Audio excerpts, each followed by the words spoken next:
Welcome to The Criminologist, the podcast dedicated to educating and entertaining our listeners. We bring you subject matter experts from around the world and share the latest and greatest evidence-based practices and interventions to help individuals desist from a life of crime and delinquency. Now, please welcome the host of The Criminologist, Joseph Arvidsson. Hello and welcome to episode 208 of the Criminologist Podcast. Happy to have you all with us today. Before we dive into our intriguing discussion on the Green River serial killer with our esteemed guest, Dr. Jerrod Brown, I wish to take a moment to share something very close to my heart, our TIDES Supervision Model. TIDES, which stands for Trauma-Informed Desistance, is a comprehensive approach designed to balance the principles of trauma-informed care and desistance from crime.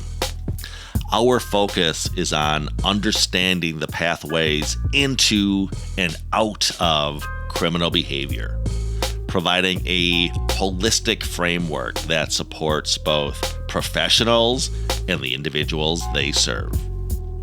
Let's talk about understanding those pathways in. At TIDES, we emphasize the importance of recognizing and addressing the past context and current impacts of trauma and adversity. By understanding these underlying factors, we can more effectively identify and address dynamic risk factors that contribute to criminal behavior. This trauma-informed approach ensures that we are not just addressing the symptoms, but getting to the root causes of criminal behavior. And what do we mean by discovering the pathways out? Well, our TIDES model is built on 4 pillars of change: self-regulation, identity, resilience, and social support. These pillars are integral to our strength-based, trauma-informed approach, which sets realistic and achievable goals for individuals. By focusing on these key areas, we empower individuals to transform their lives, fostering sustainable change through 1. Self-regulation, developing the skills to manage emotions and behaviors effectively. 2. Identity, building a positive self-concept and personal identity that supports lawful behavior. 3. Resilience, enhancing the ability to recover from setbacks and maintain progress. And finally, social support, creating a robust network that supports and reinforces positive change. If you are intrigued and would like to learn more about implementing the TIDES Supervision Model in your agency, feel free to reach out to us at thetidesllc@gmail.com. That's thetidesllc@gmail.com. Now, shifting gears, I am excited to introduce our guest today, Dr. Jerrod Brown. Dr. Brown is a renowned expert in the field of forensic studies and has a wealth of knowledge on a variety of topics, including the behavioral patterns of infamous serial killers. Today, we will be delving into the case of the Green River Killer, aka Gary Ridgway. Our discussion is not intended to glamorize these heinous crimes, but rather to serve as a valuable case study for professionals in the field. By examining the correlates and precursors on Ridgway's trajectory, we hope to gain insights that can help practitioners recognize similar patterns in different contexts. So, without further ado, please enjoy my conversation with Dr. Jerrod Brown, and I will see you all on the other side.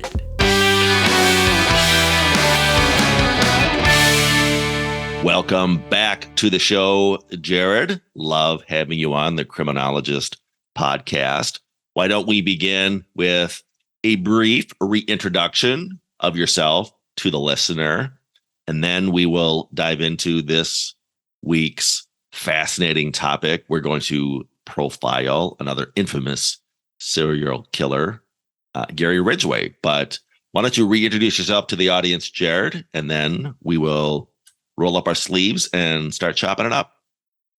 Thank you, Joe, for having me back. Always honored to be here. Love all the great work you're doing, and hope all of you are doing well. Again, my name's Jerrod. I am a professor, trainer, researcher, and consultant. And I would say the hat I wear the most nowadays is really through a lens of neurocriminology. And that involves criminal justice-based topics, and then you're infusing like biochemistry into the mix, neuroscience, even nutrition. And it's really, I believe it's more of a holistic overview approach to really understanding complex human behavior. And even if it's not full-blown criminality, I think that field of study can help us better understand addiction in some cases, or just really concerning, confusing kinds of behavioral patterns.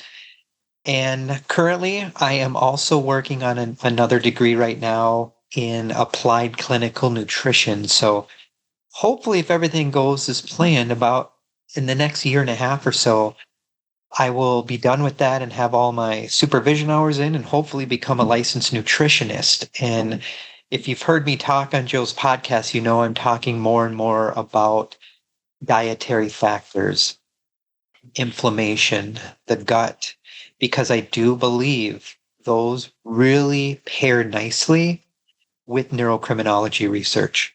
And Joe, all the good work you do with the R&R model, we've talked about it. Wonderful. Neurocriminology, wonderful.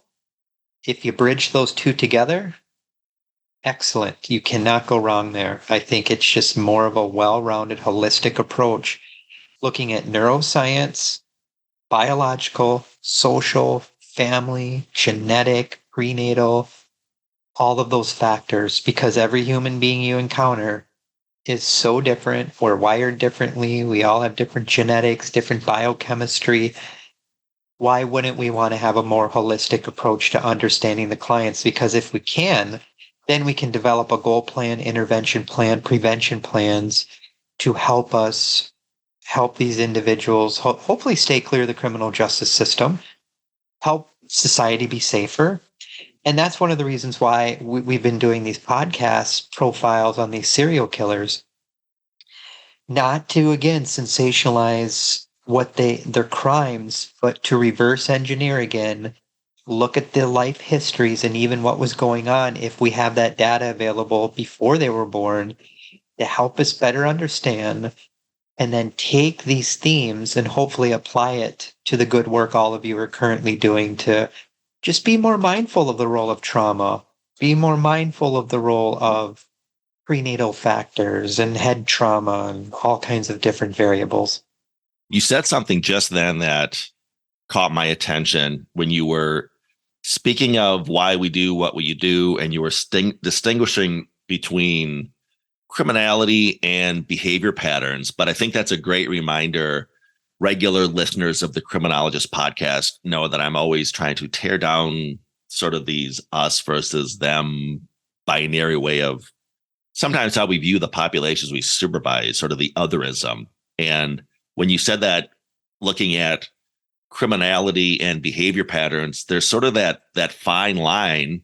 A lot of us recognize these behavior patterns we're pointing out in ourselves or in others who aren't just as involved. But I think it helps show that were it not for certain choices in life, certain pathways chosen, a lot of us have these same behavior patterns. They just haven't manifested to the level of criminality. But it doesn't mean we still can't view them and the root causes in the same lens.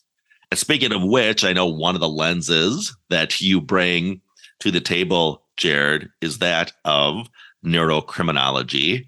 In fact, I was just talking to a faithful listener and a good friend, Patrice Funderburg, who was asking me about various educational options in criminology, and I recommended your becoming neurocriminology informed professional to her. But maybe talk about the advent of this emerging field of neurocriminology before we segue into today's topic du jour.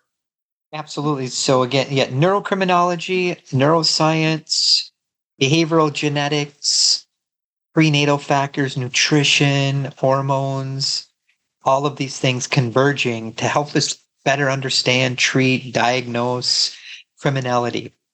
And if you look at the neurocriminology literature, it talks about a number of specific topics. Biochemical abnormalities could be hormonal dysfunction, looking at our endocrine system, looking at the gut, looking at the HPA axis. We've talked about that numerous times. Being aware of physiological dysregulation in the body, fearlessness, people that don't have a fear response, low heart rate variability, skin conductive testing. Those are kind of things to be aware of. Poor dietary practices is a huge factor that I don't think a lot of folks working in the criminal justice, forensic psychological arenas think about when we study criminality. There are numerous studies that talk about excessive food consumption around like sugar, energy drinks, sugar sweetened beverages, malnutrition. These are all factors that could play a role in problematic behavior in some cases. Part of the reason for that is blood sugar dysregulation. If we eat terribly, it typically throws off our gut. Our gut is where a lot of our hormones are produced. Head trauma is talked about. We know how important that is when we think about these topics. Half of folks in prison, according to the research, may have head trauma histories. That number goes up when we're talking about female offender populations. And when we're talking about working with violent offenders, looking at the prenatal world is so important. That's where we have to start, in my opinion. And in the neurocriminological research, it talks about if you want to address future problematic and criminal behavior, start with prenatal interventions. If you're working with mothers who are pregnant, helping that mother eat well, getting her proper supports and services, staying in contact with her healthcare providers. Very, very important for child development. And when we think about prenatal factors, early childhood developmental factors, look at the first 1,000 days of life research. Very, very important. That relates to day one of conception all the way up to the age of 2. Food insecurity can be a factor, food sensitivities, and even environmental factors. So if you've worked with clients that have been exposed to maybe lead or mercury or air pollution or pesticides, very fascinating research done on these topics. And part of neurocriminology is obviously understanding neuroscience, but also what biological factors could play a role in maybe increasing risk of future violent behavior or criminality. Birth complications are talked about, exposure to drugs, alcohol, and even tobacco in utero, low cholesterol levels. A few studies have looked at that, malnutrition, and the list goes on. So that's kind of a really broad overview, Joe, of just neurocriminology and why I think it's really important for us to at least learn the basics of this when studying really concerning, confusing, problematic, illegal kinds of behavior. Could not agree more, Jerrod, that really is an area we need to learn more about. That is, in fact, indeed why my colleague and I, Nicole Kimberly Staley, really looked at neurocriminology and baked that into the cake of our innovative TIDES Supervision Model. I encourage folks to reach out if they're interested in learning more about that. Let's get to today's subject matter. Gary Ridgway. Maybe begin, Jerrod, tell us about his background and early life. You were just telling us about some of those all-important precursors that other criminal justice practitioners may recognize in the populations they serve. Talk about the early life and background of Gary Ridgway, and maybe what are some factors in his upbringing or his environment that may have contributed to his development into an infamous serial killer? Yeah, if you look at the research on him, they call him one of the most prolific serial killers in American history. Up until the last several years, he was considered the most prolific serial killer, but there's another serial killer that maybe we can look at another time that actually, unfortunately, has killed even more than Gary Ridgway. So Gary Ridgway was born in 1949. He lived with his mom and dad. Growing up, he had a couple siblings as well. He is still alive, incarcerated today. He was married 3 separate times. He had 1 son. He was convicted of 49 counts of first-degree murder and some other convictions as well. He's currently serving a life sentence without the possibility of parole. He really, this is a really fascinating case, Joe. We've profiled a lot of serial killers, and this is a more unusual background he has. He has some of the classic characteristics that you would think of, but it doesn't fit nicely. So we'll start with the basics. He was considered a type of power and control type of serial killer. And that designation, if you look at the research, is one of the most common types of serial killers that's out there. So when you think of power and control, you want to control and dominate the victim. Typically, these kind of offenders really enjoy the process of, unfortunately, murdering the victim. Most of these types of offenders are going to be classified as having psychopathy or on the spectrum of psychopathy. Most of the time, these kinds of killers are an organized offender. Gary Ridgway would be classified as an organized offender if you look at the FBI's category, and we'll talk about that in a few minutes. Some of these offenders have a tendency to engage in necrophilia, not all of them. He did engage in necrophilia, and we'll talk about necrophilia in a few minutes. Typically, when this kind of killer engages in necrophilia, some of the research points to the fact the reasons for that, and they're many and varied, but they want to make sure there's no type of rejection. You cannot be rejected if you unfortunately are having intercourse with someone who's deceased. So take that into account because we're going to talk about his rejection history. He was rejected a few separate times in his life.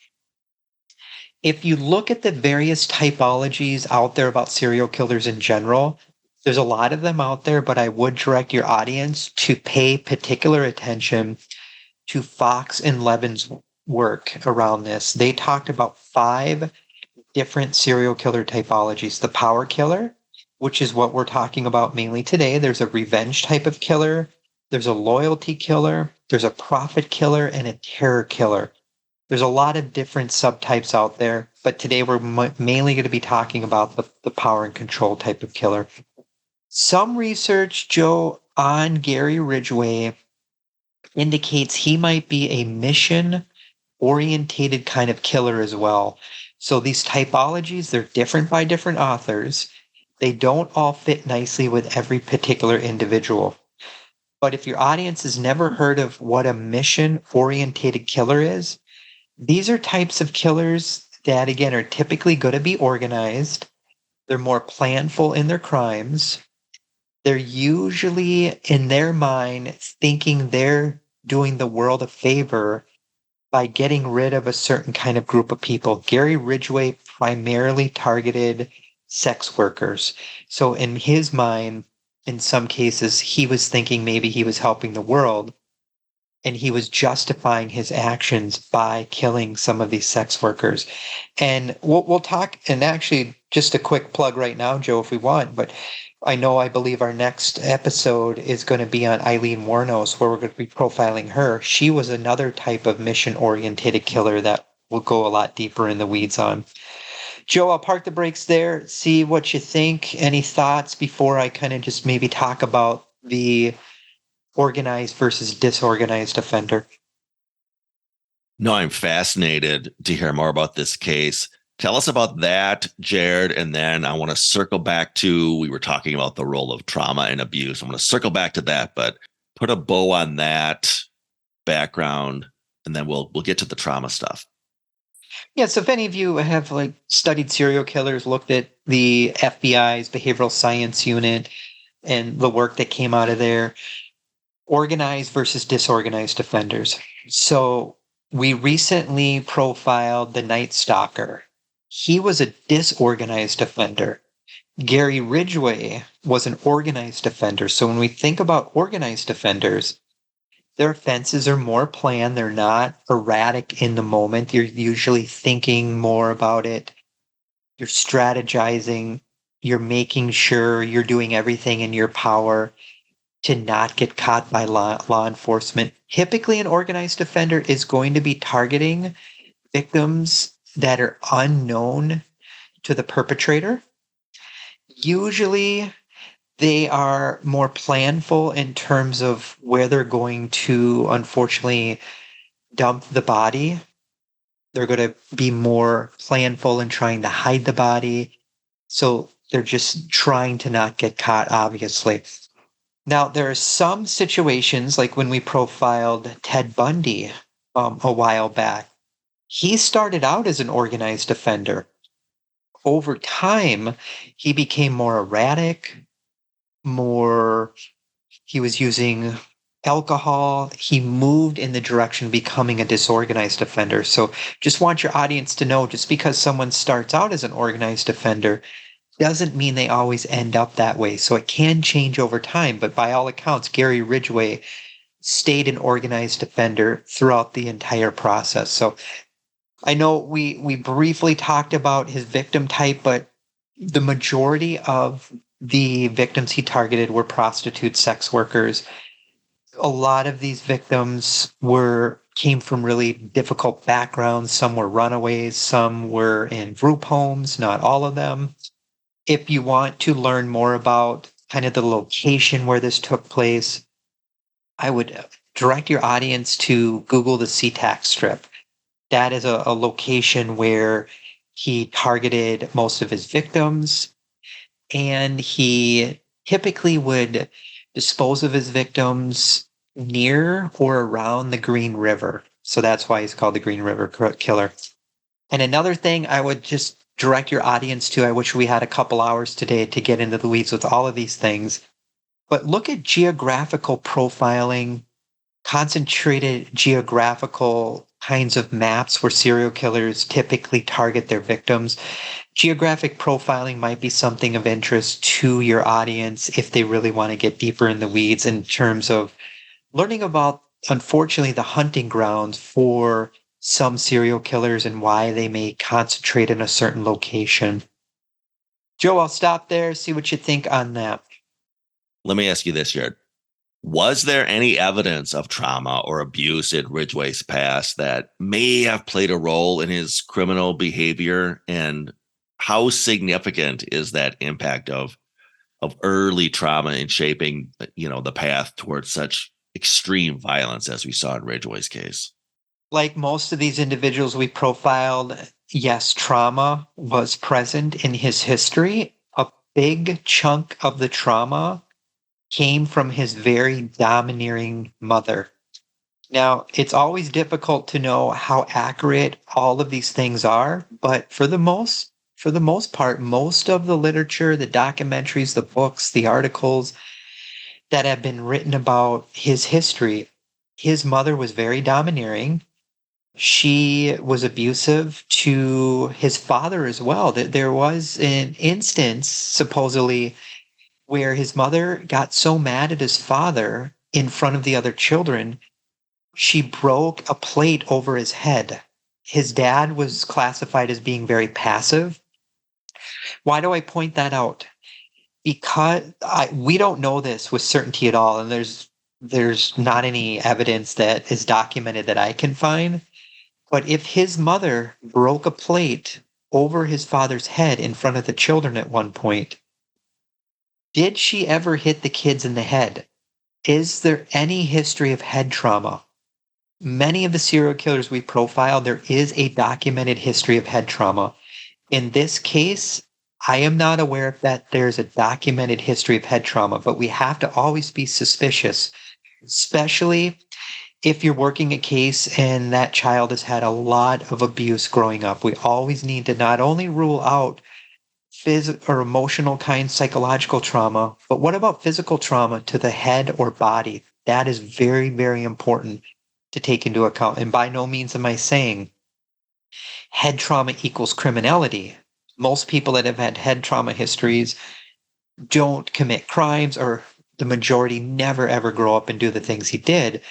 But a lot of people that have really difficult criminal histories, especially very violent kinds of behavior, head trauma has often been in their histories. Some other trauma he experienced with his mother growing up is that Gary Ridgway was a chronic bedwetter as a young boy, and even up into his early teenage years. And there's some accounts that his mother used to bathe him and degrade him when he wet the bed.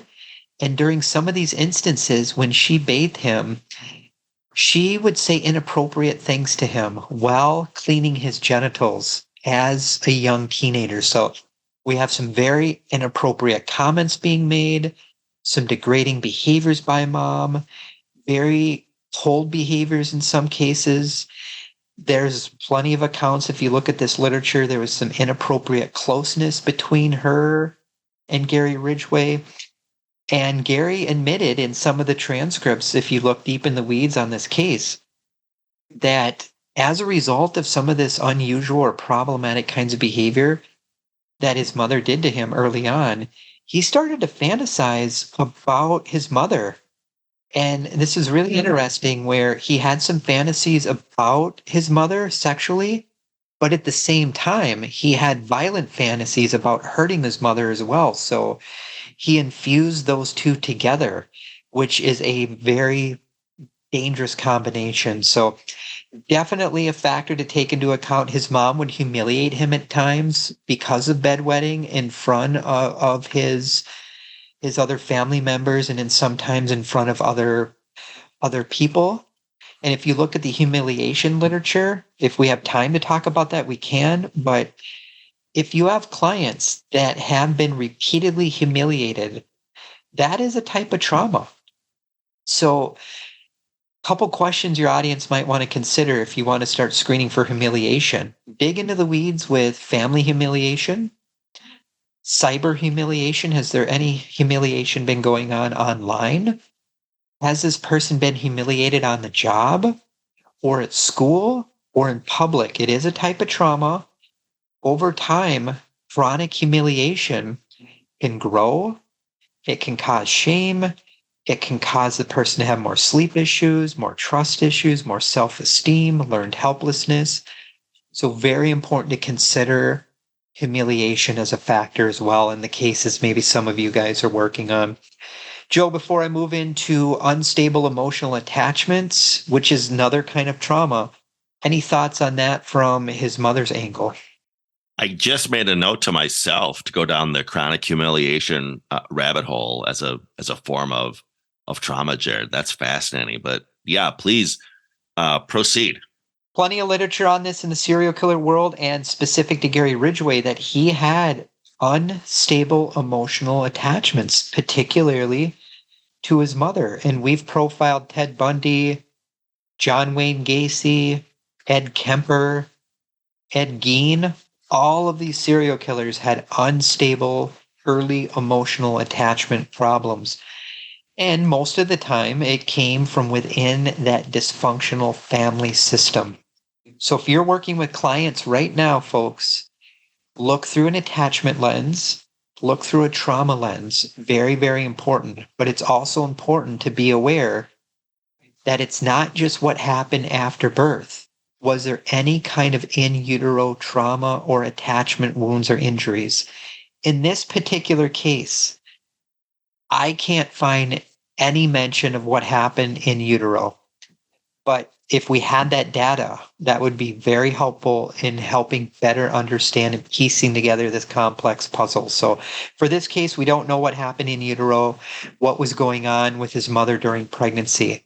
But if we look at her behavioral patterns, I would suspect that it did not just start up right when he was born. Maybe there was some things going on in utero. We just don't know. But again, when we think about his family system early on in life, it was riddled with dysfunction and some abuse that's not as subtle in other cases. So the humiliation in some cases can be more easily hidden, but equally damaging to some children. I briefly mentioned his father, Joe, more passive.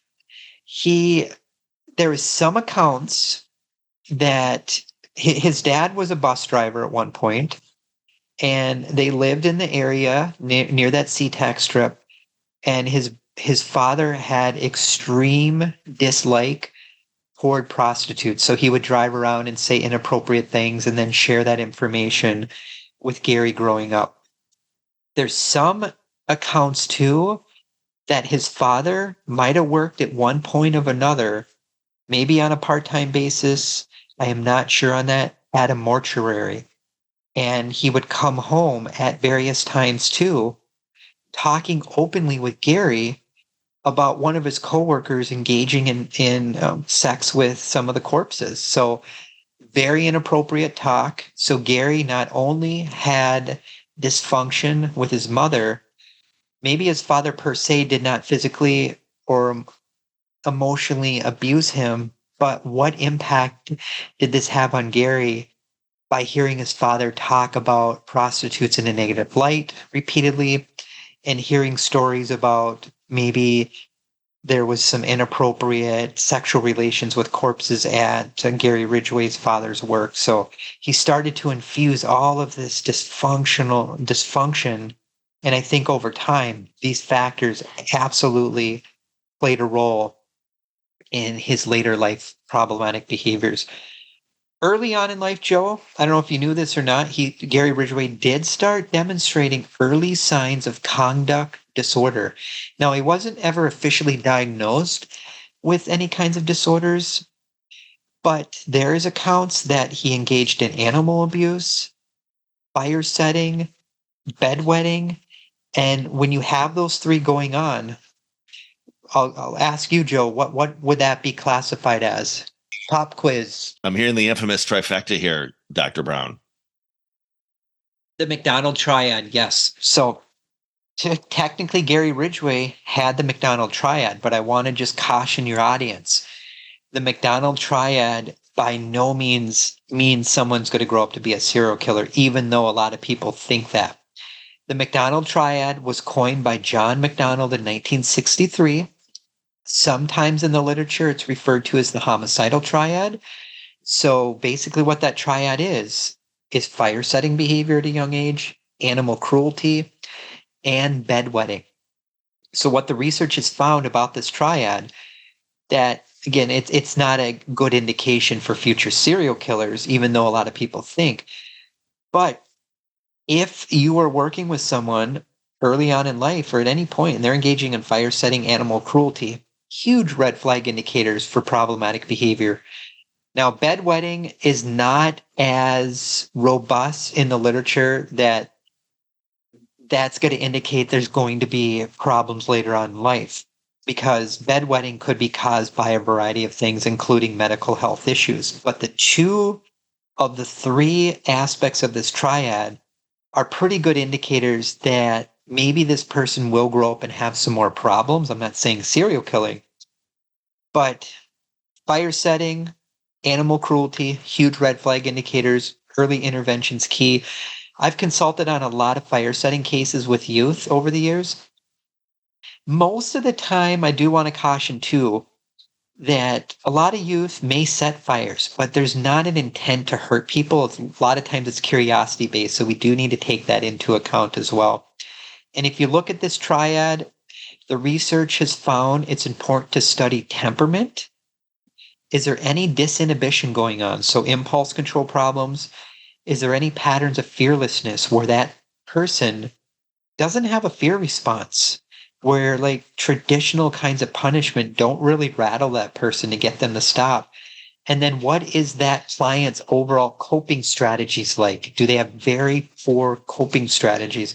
So those are a few variables to take into account. I know we are becoming up on a time break at some point, Joe. Do you want me to go into animal cruelty in detail or fire setting, or save that for a later time?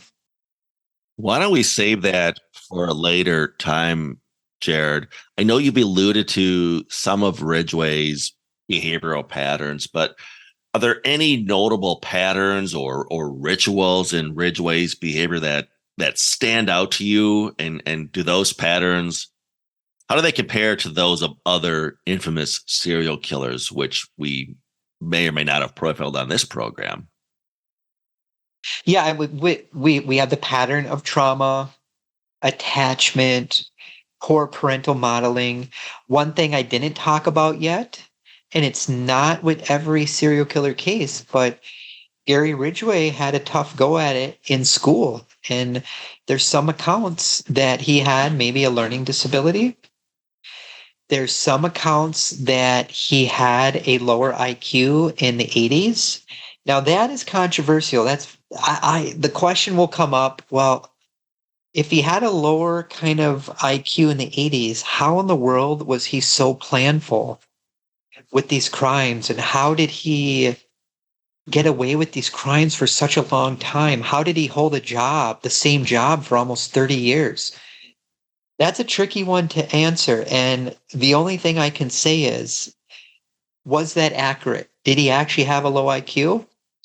Or did he still have a low IQ, but he was so fixated and obsessed with these crimes, he just ran it through his head over and over and over again. And it almost became like second nature, where he just was able to do these crimes so successfully, but in other parts of his life, he wasn't as successful. So we've talked about in the past that a high percentage of folks in prison have undiagnosed learning disabilities. Now, by no means I want the audience to think if a client has a learning disability, they're going to grow up and commit crimes. But people that commit crimes are in prison, as many as 50 to 60% of folks in prison, according to the research, may have an undiagnosed learning disability. So the takeaway point from that is really a call to action. If you're listening to this and you're working with criminal justice involved clients, routine screening for learning challenges and even full-blown dyslexia is really warranted, even though a lot of people may not have training in that area. Getting a way for the criminal justice system to get trained in learning disabilities and screening for it would be very, very helpful, because what happens is, if you're working with a client with an undiagnosed learning disability, the research says that may play a role in amplifying stress, embarrassment, anger, guilt, isolation, anxiety, social problems. And the question will sometimes come up, Joe, is that, okay, so we're talking about a learning disability. What are the factors involved in when a client has a learning disability and then they eventually commit a crime? It's not just the learning disability per se, but are they dealing with co-occurring social skill limitations? Are they dealing with a language disorder or deficits? Are they also dealing with high levels of impulse control and attentional issues and poor problem-solving abilities? That's basically what the research says in a nutshell. If you're working with a client who has a learning disability, commits crimes, these are some of the other variables that kind of drive that person into the realm of criminality. So, like everything, it's complex, a lot of moving parts, and it's not just one variable to take into account. Jerrod, let's switch gears just a little bit here and talk about victimology. What can we learn from the profiles of Gary Ridgway's victims, and how did his choice of victims play into his overall criminal behavior and methods? To me, I think it's clear because if you go back to his hatred toward his mom, but he infused that hatred with having a sexual desire toward his mother, he kind of infused that with why he targeted, I believe, prostitutes and sex workers. And then remember what I pointed out with some of the stories he heard at a young age from his father. So he infused those things into his belief system. So he had a lot of anger and rage toward prostitutes. And I think those are some factors to take into account. He was married 3 times, and that's another variable to take into account where, and one thing I didn't mention, after high school, he ended up going in the military. And when he was overseas, he started to engage with prostitutes. By all accounts, that was the first time he started using prostitutes, and he ended up contracting a STD, and he had extreme anger about that and really blamed prostitutes. So that's another factor to take into account. And when he was overseas engaging with prostitutes, he was married at that time to his first wife. And when he was deployed overseas, he, by all accounts too, his wife was cheating on him. So when he came home, he had that rejection, humiliation, and the anger toward prostitutes, and a lot of obviously unresolved anger from childhood, which then I think translated into having a lot of anger, rage control issues, and that rejection, humiliation, all of those things, I think, combined to be possibly a triggering event for him to engage in some really problematic behavior. Obviously, I pointed out there were instances earlier on in life where he engaged in problematic behavior, fire setting, animal abuse. I didn't mention this, but I'll mention it now. At a younger age, too, as a teenager, he ended up luring a young boy into the woods. He did not know this young boy and ended up stabbing this young boy because he just wanted to feel like what it's like to stab someone and kill someone. Thankfully, that young boy survived, but they never caught Ridgway at that time. No one connected the dots. So another instance when I wish he would have been apprehended and these things wouldn't have happened. But there were long-standing patterns before he ended up committing his first homicide of lots of red flag indicators, points for early intervention. By all accounts, too, again, I mentioned before, and we'll have to move through this quickly, but he had traits of psychopathy, traits of narcissism. I'm not going to try to diagnose him, but if you look at that literature, there were traits of that, obviously. So that would play into this as well. So, Joe, before I move into anything with like interventions, anything else you want me to cover with kind of the victimology standpoint? You read my mind with segueing to interventions, Dr. Brown. We've been talking about the impact of both neuroscience and psychology in our roles.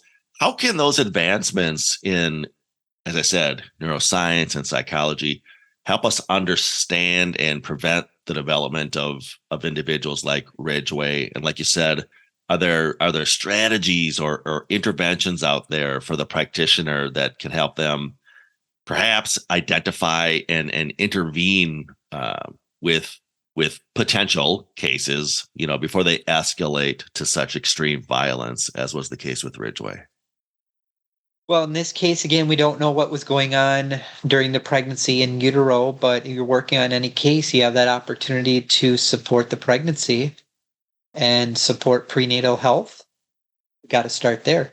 Understanding the first 1,000 days of life research literature, supporting attachment, common sense things. We all know that children who grow up in a stable, loving, kind, appropriate home where there's good boundaries, the parents are parents, the children are children, rather than the parent trying to be buddies with the children, a home free from abuse, harsh parenting practices, all very common sense things. If I put on my neurocriminological hat right now, and we don't know how this factored in with this case, anytime we can support gut health, nutrition health, sleep health, hormonal health. These are all very, very important things to take into account. If we look at the general research literature, and this doesn't apply to criminality per se, but if it would apply to really any human being, how do you support healthy social, emotional, cognitive development? You play with your kids growing up. You laugh. You make them feel safe. You get good sleep. You eat healthy. You're reading to your kids. You're having meal times together. Kids are playing with other kids. They're learning how to share. They're learning how to form friendships. Gary Ridgway, some accounts have indicated he came off as an odd person. He had some school problems, but as he got older, you'll hear plenty of accounts too that he was a nice guy. He was normal. People liked him. So you'll hear conflicting things in here. Helping kids early on in life develop a sense of right and wrong, modeling, coaching, demonstrating empathy. Very, very important. We didn't talk about empathy with this case, but you'll find evidence that clearly he had empathy deficits. Focusing on empathy development, perspective taking, helping kids develop trust, showing compassion, moral reasoning, very, very, very important.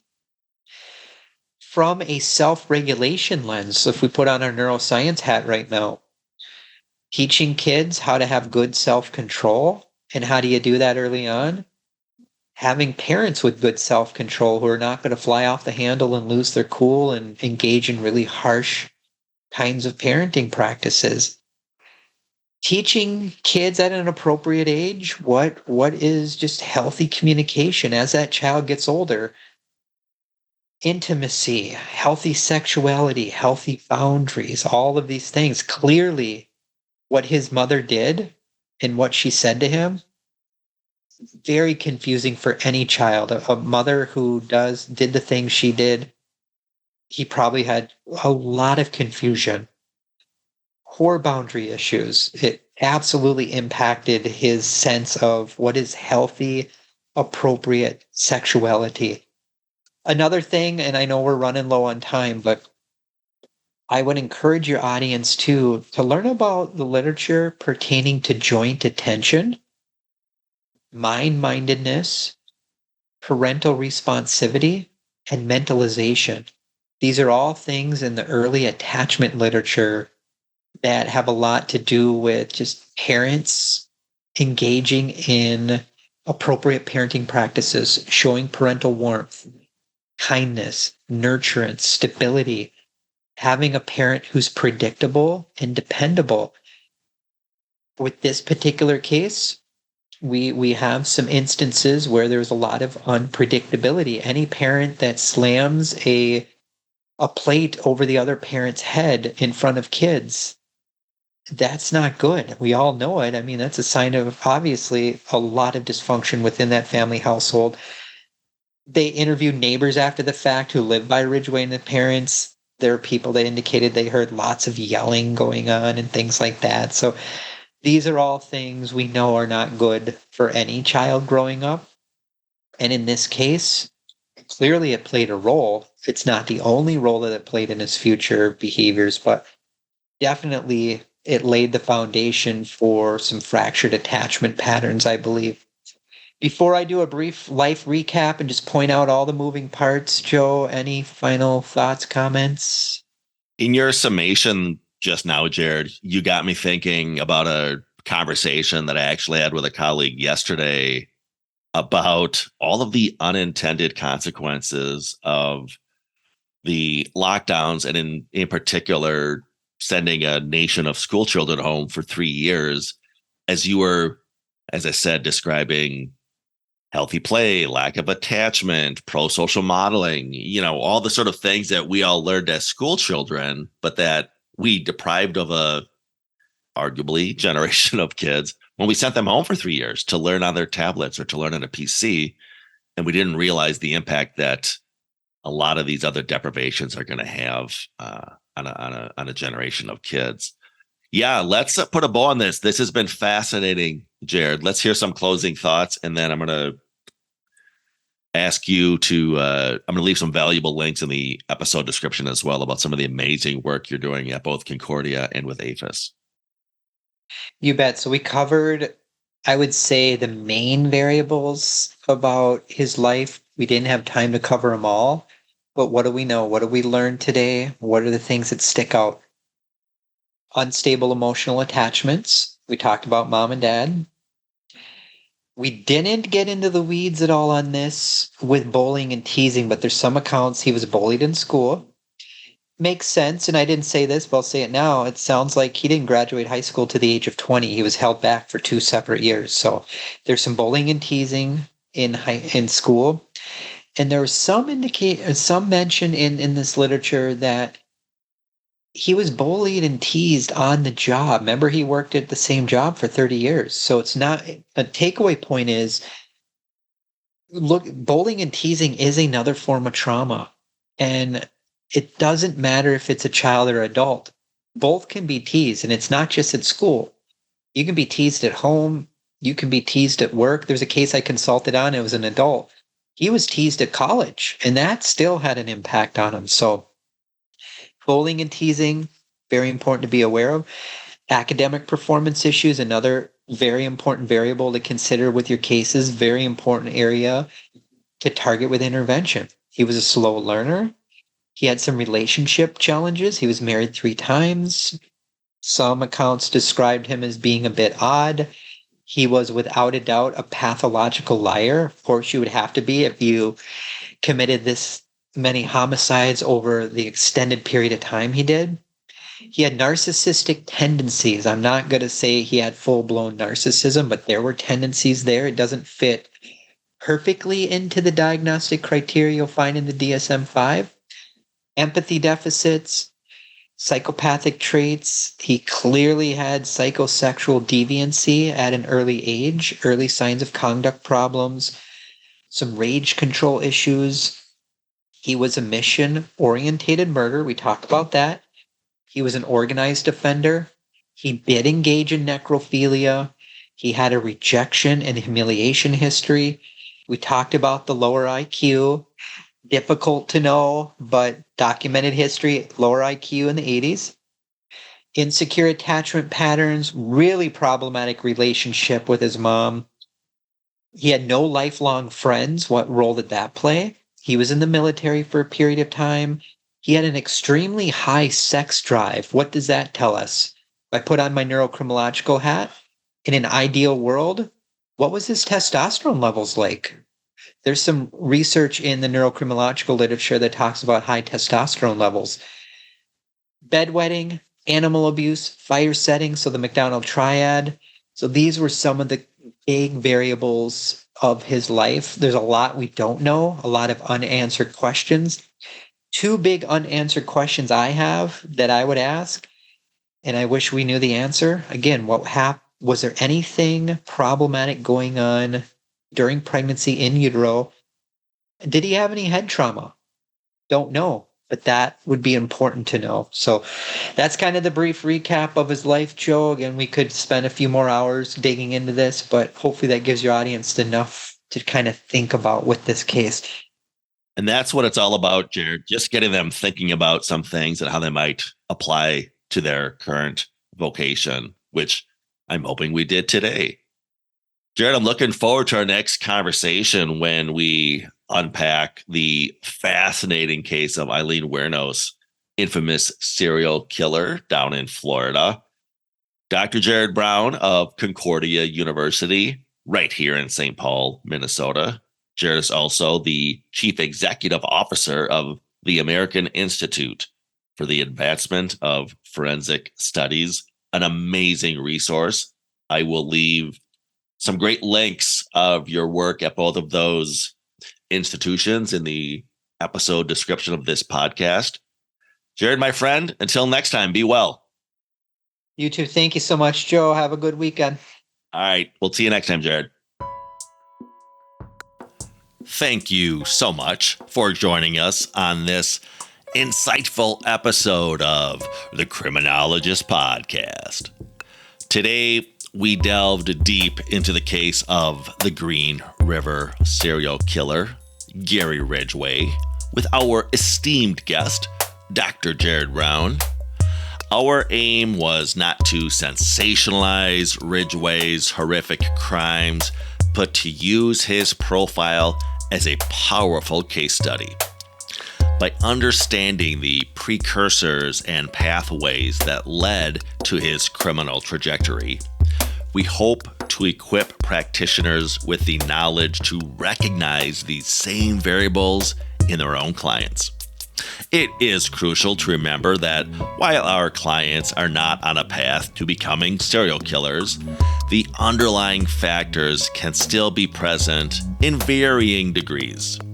By being more aware of these indicators, we can intervene earlier and more effectively, ultimately preventing future harm. That brings me back to the TIDES Supervision Model. TIDES stands for Trauma-Informed Desistance, and it is designed to help professionals in the criminal justice and corrections fields elevate their practice. Our model blends trauma-informed care with principles of desistance from crime, providing a comprehensive framework for supporting individuals in their journey toward positive change. We have had the privilege of presenting on TIDES at the World Congress on Probation and Parole, and we've recently trained a cohort of probation staff right here in the United States. The feedback has been overwhelmingly positive, and the excitement is palpable. If you are interested in leveling up your game and making a real difference, reach out to us at thetidesllc@gmail.com. That's thetidesllc@gmail.com to learn more about our 3-day training program.